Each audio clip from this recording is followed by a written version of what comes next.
মানুষের সৃজনশীল কল্পনা এখানে হয়ে ওঠে আরও মোহনীয়। শিল্পীর সুনিপুণ ছোঁয়ায় যেন সোনার অলংকার হয়ে ওঠে সূর্যের প্রথম আলোকচ্ছটা। সোনা তুলনাবিহীন এক ধাতু, সুপ্রাচীনকাল থেকেই সবচেয়ে আকাঙ্ক্ষিত। বহু শতাব্দী ধরে বিশ্ব অর্থনীতির মূল নির্ধারক হয়ে আছে এই বহু মূল্যবান ধাতু।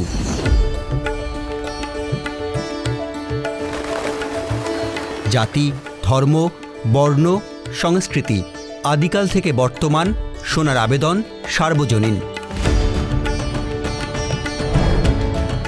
বাঙালির চিরায়ত উৎসবে, আয়োজনে, সাজে, অনিন্দ্য সজ্জায় বহুকাল ধরেই সোনার অলংকার প্রথম পছন্দ। সময় বদলেছে, বদলেছে রুচিও, তবুও সোনার আবেদন এখনও অটুট। এখনও গয়নার বাক্সের প্রথম আকাঙ্ক্ষা সোনা। আসলে গোল্ড হচ্ছে নারীর সৌন্দর্য, আলাদাভাবে একটা আকর্ষণ বাড়ায় দেয় গোল্ডে। এই ক্ষেত্রে থেকে গোল্ডটা ছোটবেলা থেকেই পছন্দ। আরেকটা বিশেষ কারণ হচ্ছে এটা হচ্ছে একটা সম্পত্তি, ঠিক আছে? এই সম্পদটা আপনি রাখেন, আপনি দেখেন কন্টিনিউয়াসলি। আমি যখন খুব ছোট ছিলাম তখন আমি দেখেছি 10,000 টাকা ভরি, 11,000 টাকা ভরি, কিন্তু এখন কিন্তু কিনতে গেলে 1 লাখ টাকার ঊর্ধ্বে ভরি। আমার তার মানে এটা কিন্তু আমি সম্পদ হিসেবে অর্জন করতে পারতেছি, আমি রাখতে পারতেছি ঘরে।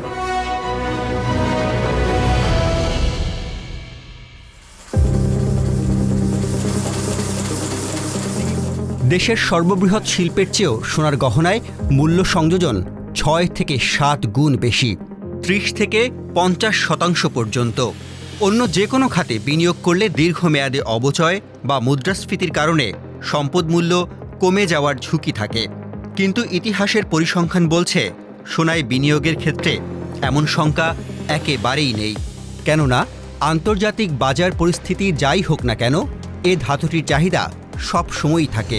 আর তাই শতাব্দীর পর শতাব্দী বহু মানুষ নিরাপদ ভেবে সোনায় বিনিয়োগ করেছেন। সোনাকে বলা হয় সেফ হেভেন। এই গোল্ড কিন্তু পৃথিবীতে শুধু জুয়েলারির জন্য বা সাজসজ্জার জন্য ব্যবহার হয় না। এই জুয়েলারি তো আছেই, এর সাথে বার্স এবং কয়েন্স, এবং পৃথিবী জুড়ে সেন্ট্রাল ব্যাঙ্কগুলো তারা যে ব্যাপক হারে গোল্ড কেনে বা রিজার্ভ করে, এটা কিন্তু পুরোটাই বার এবং কয়েন্সে। তৃতীয়ত, টেকনোলজি এবং বিভিন্ন প্রোডাক্ট ডেভেলপমেন্টে gold as a raw material সেখানে ব্যবহার হয়। বাংলার সোনার অলংকার ও শিল্পীদের সুখ্যাতি সেই প্রাচীনকাল থেকে। 1414 সালে বাংলার সোনারগাঁয়ে এসেছিলেন বিশ্বখ্যাত চীনা পর্যটক মা হুয়েন। তার ভ্রমণ কাহিনীতে বিশেষ জায়গা করে নিয়েছে এদেশের সোনা দিয়ে তৈরি অগণিত অলংকার। আরও এসেছিলেন পর্তুগিজ পর্যটক দুয়ার্তে বারাবোসা 1514 সালে। 1663 সালে ঢাকা ঘুরে গেছেন ফ্রান্সের হীরা ব্যবসায়ী জা বাতিস্তা তাভেরিনিয়ার। মুগ্ধ হয়েছেন দুজনেই। মোগল আমলে এবং ব্রিটিশ আমলে সারা ভারতবর্ষে আমাদের এখান থেকে গয়নাগুলি যাইতো এবং এখান থেকে অন্যান্য দেশে চলে যেত। ওয়ার্ল্ড গোল্ড কাউন্সিলের একটা স্ট্যাটিস্টিক্সে দেখা যায় সারা পৃথিবীতে যত হাতে তৈরির মেকার আছে তাদের 80% হলো বাঙালি। আমাদের পার্শ্ববর্তী অন্যান্য দেশে মডার্নে টেকনোলজিতে এই কাজগুলি করে 10 ভরিতে, আমরা সেটা করতে পারি 4 থেকে 5 ভরিতে, অর্থাৎ অর্ধেক। তো স্বাভাবিকভাবে ওজন কম হলে দামটাও কম পড়ে। নিকট ইতিহাসেও খুঁজে পাওয়া যায় জুয়েলারি শিল্পের সম্ভাবনার কথা। 1986 সালে gold jewellery industry of Bangladesh growth potential and export feasibility নামের একটি গবেষণা পরিচালনা করে micro industries development assistance society. এই গবেষণায় বলা হয় বাংলাদেশের সবচেয়ে পুরনো শিল্পগুলোর মধ্যে জুয়েলারি শিল্পের বিপুল সম্ভাবনা রয়েছে। কিন্তু সোনার অপ্রতুলতা, শিল্পবান্ধব নীতিমালার অভাব, আর্থিক ও নৈতিক সহায়তার অভাবে এ শিল্প বিকশিত হচ্ছে না। একটা শিল্পের যদি নীতিমালা না থাকে, সেই শিল্প যতই ঐতিহ্য বহন করুক সেটা বেশি দিন টিকে থাকতে পারে না। আর সেই কারণেই এরা বিলুপ্তি হওয়ার পথে চলে গিয়েছে। মাননীয় প্রধানমন্ত্রী দেশরত্ন শেখ হাসিনা এই স্বর্ণ শিল্পের হারানো ঐতিহ্যকে ফিরে আনার জন্য একটি যুগোপযোগী স্বর্ণ নীতিমালা প্রণয়ন করেছে। ঐতিহ্যের আলোয় ভবিষ্যতের পথে এগিয়ে চলছে বাংলাদেশের জুয়েলারি শিল্প। ইতিহাসের বহু বাঁক বদলের সাক্ষী তাঁতীবাজার আবারও জেগে উঠছে নতুন উদ্যমে। উদ্যোক্তাদের কেউ বাড়িয়েছেন অলংকার তৈরির সক্ষমতা, কেউ বা স্থাপন করেছেন সম্পূর্ণ নতুন কারখানা। যুগের সাথে তাল মিলিয়ে সোনার অলংকারকে আরও জাঁকজমক করেছে হীরাসহ অসংখ্য রত্নের ব্যবহার। শুধু তাই নয়, জুয়েলারি শিল্পের নতুন এ যাত্রায় এখন বাংলাদেশ থেকেই প্রদান করা হয় সোনা ও ডায়মন্ডের মান সনদ। ছোট ডায়মন্ডগুলি আমাদের দেশেও আমরা কাটিং করতেছি। এখান থেকে প্রচুর টেস্টিং সার্টিফিকেট সহ নিয়ে যাচ্ছে, বিভিন্ন অর্নামেন্ট নিয়ে যাচ্ছে। আমরা এই ডোমেস্টিক মার্কেটেও যদি এই ডায়মন্ডগুলিকে দিতে পারি, তাহলে বিদেশে যে সমস্ত আসে অর্নামেন্টগুলি, তাহলে ফরেন কারেন্সি আমাদের চলে গেল না। আমাদের এই তাঁতিবাজার বেশ কয়েকটি নতুন ফ্যাক্টরি চালু করতে যাচ্ছে, অর্থাৎ বাংলাদেশের অর্নামেন্টস এখন বাংলাদেশেই তৈরি হবে এবং আমাদের দেশের চাহিদা পূরণ করে এটা আমরা বিদেশে রপ্তানি করব। বর্তমানে দেশ জুড়ে জুয়েলারির প্রতিষ্ঠান আছে প্রায় 40,000। প্রত্যক্ষ ও পরোক্ষভাবে এই শিল্পের সাথে জড়িত প্রায় 20 লাখ মানুষ। বাজার গবেষণা প্রতিষ্ঠান QY রিসার্চের তথ্য বলছে 2022 সালে বাংলাদেশে 285 কোটি 40 লাখ ডলারের সোনার অলংকার, সোনার বার ও রূপার গহনা বিক্রি হয়েছে। এই বেচাকেনা গড়ে বাড়বে 12%-এরও বেশি হারে। অভ্যন্তরীণ বাজারের বাইরে বহু দিন ধরেই হাতছানি দিচ্ছে বিশ্ববাজার। আজ থেকে 5-6 বছর আগ পর্যন্ত এই গোল্ডের সম্ভাবনা যে ইন্ডাস্ট্রিয়াল লেভেলে আছে, এক্সপোর্ট লেভেলে আছে, ম্যানুফ্যাকচারিং লেভেলে আছে, রিফাইনারি লেভেলে আছে, এটা বোধহয় চিন্তাই করা হয়নি। বাজুস সর্বপ্রথম যে ভালো কাজটা করেছে যে এই গোল্ড সেক্টরের ওভারঅল ইন্ডাস্ট্রিয়াল, কমার্শিয়াল এবং এক্সপোর্ট ট্রেড সম্ভাবনা এটাকে খুব ভালোভাবে মনে হয় আইডেন্টিফাই করতে পেরেছে। ইন্ডিয়া প্রায় 19-20 সালের মধ্যেই প্রায় $20 বিলিয়ন কাছাকাছি এক্সপোর্ট করেছে। ওয়ার্ল্ড ট্রেডের প্রায় 2.5% গোল্ডের ট্রেড। বাংলাদেশের যে কনজিউমার হ্যাবিট, মানুষের যে প্রেফারেন্স, সেটাকে চিন্তা করে এখানে কিন্তু একটা ব্যাপক ডোমেস্টিক মার্কেটও আছে। এই সবগুলো মিলিয়ে এটা নিশ্চিতভাবে বলা যায় যে এটার সম্ভাবনা ব্যাপক।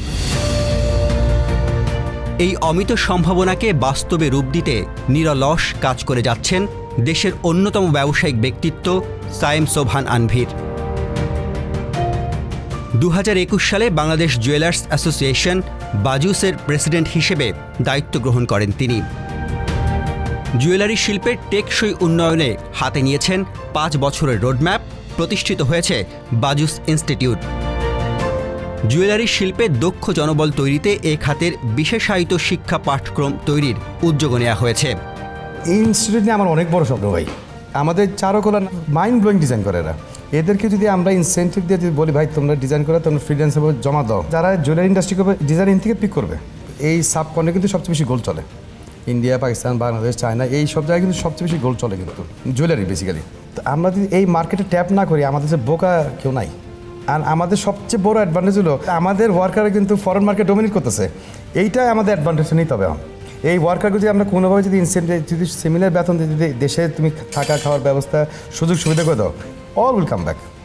বাকি সব কোলাস করে আমরা দেখবে আগে চলে যাবো। ওই চারুকলার কথা বললাম, এই ডিজাইন ইনস্টিটিউট বললাম, ভোকেশনাল সেন্টার বললাম, এগুলো যদি কম্পোজিট করে যদি সব কিছু একটা বাকেট আনা যায়, this will bring a revolution in this sector. এখন আর একটা কথা আছে দিকে, এখন আমরা রেভলিউশন আনতে চাই, কিন্তু সুবিধা দিতে হবে। দুবাইতে কোনো ট্যাক্স নেই, তা আমাদের কী করতে হবে? ট্যাক্স নেই, তা আমাদের ট্যাক্স তো সরকার তার বাদ দিয়ে দেবে না। তোমার সরকারকে বোঝাইতে হবে কেন আপনাদের ট্যাক্স কমানো উচিত বা অমিট করা উচিত। আর আমাদের মাননীয় প্রধানমন্ত্রী এই ব্যাপারে অনেক উদার। এই যে ব্যাগেজ ল যেটা করা আছে বাংলাদেশে, এরকম ল বাংলার দুনিয়ার কোথাও আছে নাকি? সুন্দর সুন্দর ল করা আছে এই দেশে, কিন্তু এটাকে ইউজ করতে হবে। যে কোনো দেশের গোল্ড ভ্যালু চেইনের অন্যতম গুরুত্বপূর্ণ অংশ রিফাইনারি। বাজুস প্রেসিডেন্ট সায়েম সোবহান আনভীরের উদ্যোগে দেশে প্রতিষ্ঠিত হতে যাচ্ছে প্রথম সোনা পরিশোধনাগার বসুন্ধরা গোল্ড রিফাইনারি। এই রিফাইনারি জুয়েলারি শিল্পে বাংলাদেশকে পরিপূর্ণতা অর্জনের দিকে নিয়ে যাবে। উন্মোচন হবে অর্থনীতির আরও এক সম্ভাবনাময় নতুন দিগন্তের। আমার যে জুয়েলারি ইন্ডাস্ট্রিটা প্রায় 12,000 ভরি আমরা প্রোডাকশন করবো, 6,000 ওয়ার্কার কিন্তু কাজ করবে ইনিশিয়ালি। 5 বছর যে রোড ম্যাপ করা হয়েছে প্রায় 30,000 ভরি পর্যন্ত বানাবো। তো তোমাদের 30 থেকে 40,000 লোক আমার ইন্ডাস্ট্রিতে কাজ করবে। আমার মতন যদি আরও 10টায় উদ্যোক্তা আসে, এই ইন্ডাস্ট্রি ফ্লারিশ করবে and this will overtake any other industry in this country. এখন সব জায়গায় কোনো কিছু কিনতে গেলে মেড ইন চায়না দেখা যায়, এখন কিন্তু জায়গায় জায়গায় মেড ইন বাংলাদেশ দেখা যায়, কিন্তু অ্যাটলিস্ট গার্মেন্টস সেক্টর দেখা যায়। আমি চাই জুয়েলারি সেক্টরে আমাদের নামটা থাকুক। এইটা করার জন্য যা যা করা দরকার, যারা যারা ফেস করা দরকার, যেই জায়গা যাওয়া দরকার আমি তাই করবো। বাংলাদেশ কাউন্ট করা শুরু করছে দুনিয়া। Bangladesh is not back bencher anymore, Bangladesh is going to run the show. অর্থাৎ ভবিষ্যতে সোনার পরিচয়ই বিশ্বজুড়ে পরিচিত হতে যাচ্ছে আমাদের সোনার বাংলাদেশ। অলংকারের বিশ্ববাজারে গর্বিত উচ্চারণ হতে যাচ্ছে মেড ইন বাংলাদেশ।